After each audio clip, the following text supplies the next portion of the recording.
Mag-5 ng hapon, Lunes.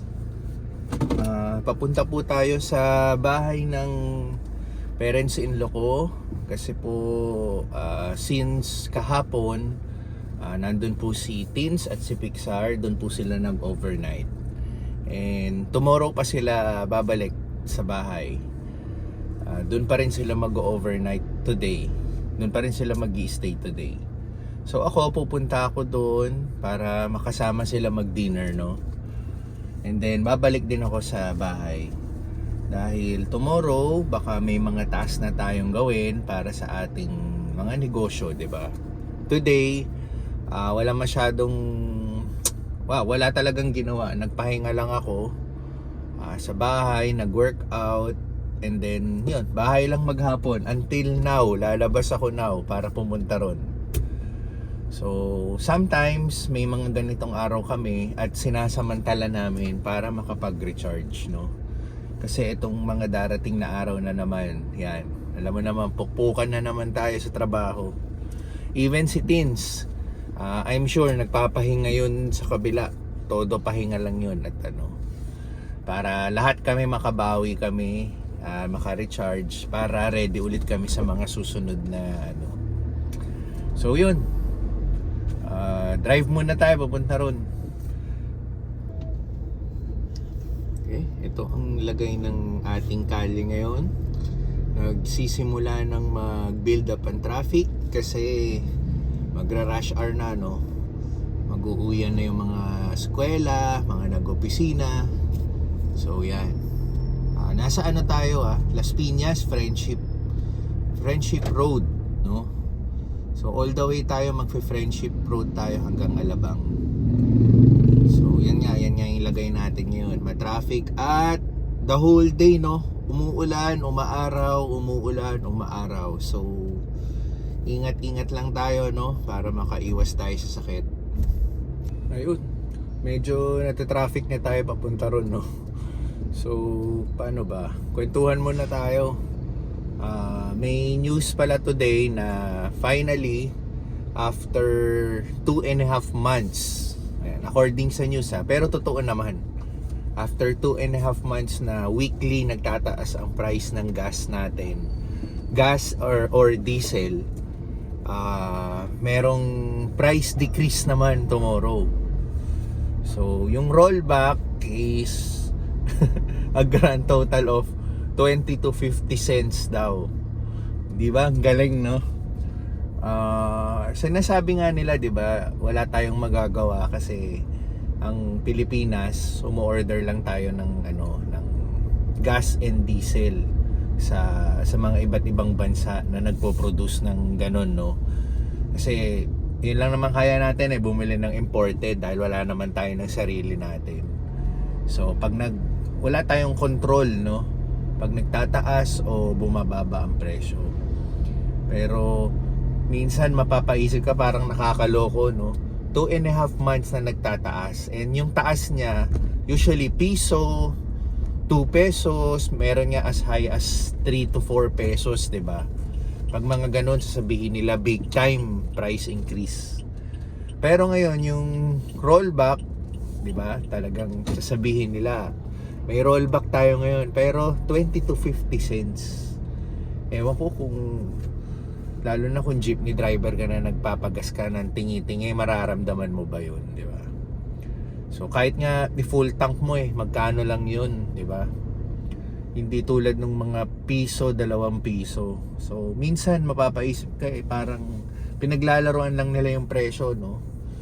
Pero yun nga, wala tayong magagawa kung hindi magtaka na lang. So ganun, gagawa ka ng paraan para magtipid-tipid ng mga iba't ibang ways, no? So yun, bago pala ako pumunta sa bahay ng biyenan ko, dadaan muna tayo ng Mercury Drug. May bibilin lang tayo. Okay, nandito tayo sa BF Pilar. Ayan, no? Medyo nagbo-blue na naman yung ulap. Dark blue. Parang mamaya bubuhos na naman ng ulan. Pero so far may araw ngayon.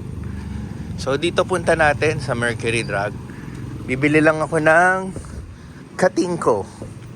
Hindi nyo alam yun, no? Makikita nyo mamaya kung ano yun.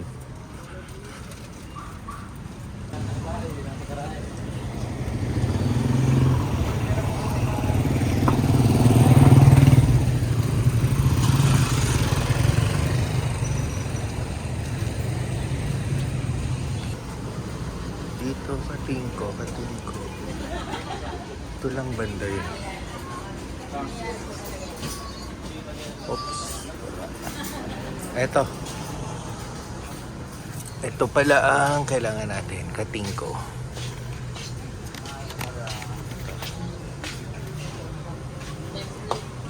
Ayan. Para sa kati-kati. Isang katingko. Maliit lang kailangan ko, meron naman silang malaki. Pero ito lang kailangan natin. So, ito lang sadya natin. Okay na. Ito lang talaga kailangan natin. Ayan, dumadami na yung kotse, no? Back and forth.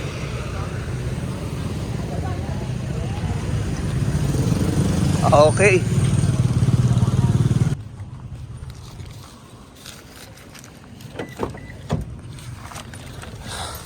Okay.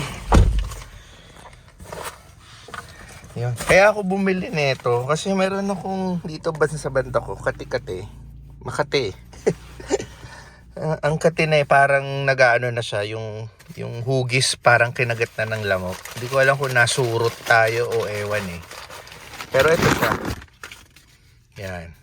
Ipapahid mo lang. Pero sa akin kasi effective to eh. Pakita natin tsura. Ito. Ganito lang siya, kaliit. Parang alam niyo yung Sebo de Macho na lalagyan yan. Tapos, yan, kulay green siya. Para siyang gel.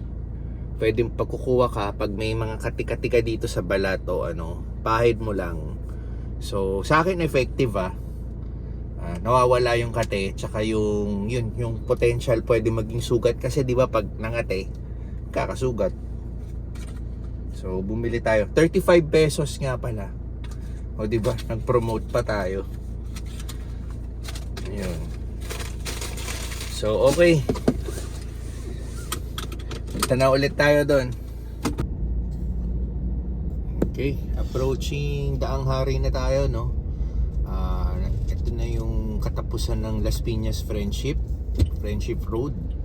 And then, ito na. Pa-enter na tayo ng Daang Hari. Pag left ka, mahihit mo yung Alabang Zapote Road.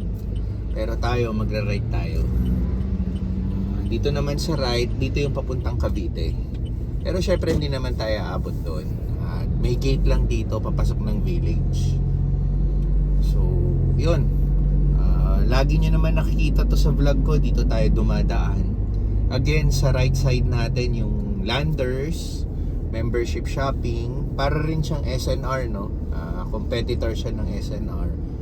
And then dito sa left side yung Alabang West Parade. Ito yung recently kumain tayo dyan sa Mama Luz, yung Italian restaurant. Ayan. So yan, dumadami na nga yung kotse natin, no? At saka dito yung way, dito rin yung McDonald's and Burger King kung minsan kumakain tayo. So, para lang makita nyo yung anong meron dito, no? Ito pala, pakita natin. Dadaan. Alabang West Parade. O, diba? So, okay. So, yan yung Burger King and McDo. Kung makikita mo, on this side, on the right side. Diba? Kumain na tayo dyan. Pag nagsusundo tayo kay Pixar. Oh, by the way, no? Pumasok na nga pala sa sandali. Speaking of school, no? Pumasok na nga pala si Pixar today. After 1 week long na hindi siya nakapasok dahil sa kanyang ubo. So, meron pa siyang ubo, as in super onti na lang. So, kailangan niya na lang magsuot ng mask. Pero, ano naman until now sa school nila, required sila magsuot ng mask. So, kasi sa tagal na rin naman ng hindi nakapasok si Pizza, ang dami niya lang na-miss out, no? So, ito na yung tamang day na makabalik siya sa school. And para rin, syempre, bumalik na ulit yung, yung routine niya. Kasi 1 week mahigit din siyang, nasa bahay lang, So, anyway, since nag-overnight naman sila dito sa bahay ng parents niya, kasama niya si Teens. Si Teens na yung naghahatid sundo muna sa school. Pero typically, pag nasa amin, ako naman talaga ang taga-sundo kay Pixar.